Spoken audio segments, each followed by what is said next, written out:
આજે મહાશિવરાત્રિનો પર્વ હોય ત્યારે સલાયા ખાતે જે છે પાળેશ્વર મહાદેવ મંદિર ખાતે આજે ભવ્યથી ભવ્ય કાર્યક્રમો સહિતના આયોજન કરવામાં આવ્યા હતા। ત્યારે તેના આગેવાન ભરતભાઈ લાલ આપણી સાથે જોડાયેલા છે, એની જોડે વાત કરીએ। ભરતભાઈ, આજે જે મહાશિવરાત્રિના પર્વ છે ભવ્યથી ભવ્ય કાર્યક્રમ યોજવામાં આવ્યા પાળેશ્વર મંદિર ખાતે યોજવામાં આવ્યું છે, તે વિશે અમારી વર્ષો જૂની પરંપરા છે। સમસ્ત હિન્દુ સમાજ એક થઈ અને હિન્દુ સમાજના સાથ અને સહકારથી લઘુ રુદ્ર હવન કરીએ છીએ। પૂજામાં બેસવા માટે ચિઠ્ઠી પદ્ધતિ છે, જેથી કરી અને જેનું ચિઠ્ઠીમાં નામ નીકળે એ લોકો પૂજામાં બેસે અને સમસ્ત ગામ લોકફાળાથી આ ઉત્સવ ઉજવે છે। આખો હિન્દુ સમાજ એકી સાથે આ ઉત્સવમાં ભાગ લઈએ છીએ અને આનંદથી અમો મહાફરાળ કરાવીએ છીએ બધાને।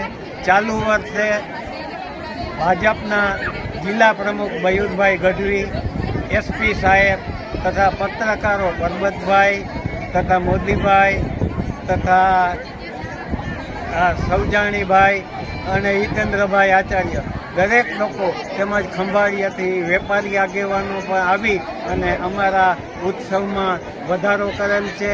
તેમજ ભાજપની આખી ટીમ ઇન્દ્રજીતભાઈ તથા એના મિત્ર મંડળ પણ આવી અને અમારા ઉત્સાહમાં વધારો કરેલ છે। એ બદલ સમિતિ દરેક હાજર રહેલાનો હૃદયપૂર્વક આભાર માને છે। લીધા વગર સલાયા ખાતે પાળેશ્વર મંદિરે આવેલું છે, ત્યાં પાળેશ્વર મહાદેવ મંદિર ખાતે આજે ભવ્ય જે છે એ આયોજન કરવામાં આવ્યા છે। ખાસ કરીને વાત કરવામાં આવે તો આજે મહાશિવરાત્રિના પર્વ પર આજે સલાયાના પાળેશ્વર મંદિર ખાતે ભવ્યથી ભવ્ય આયોજન કરવામાં આવ્યા હતા। જયસુખ મોદી, દ્વારકા ટુડે, સલાયા, જામ ખંભાળિયા, દેવભૂમિ દ્વારકા।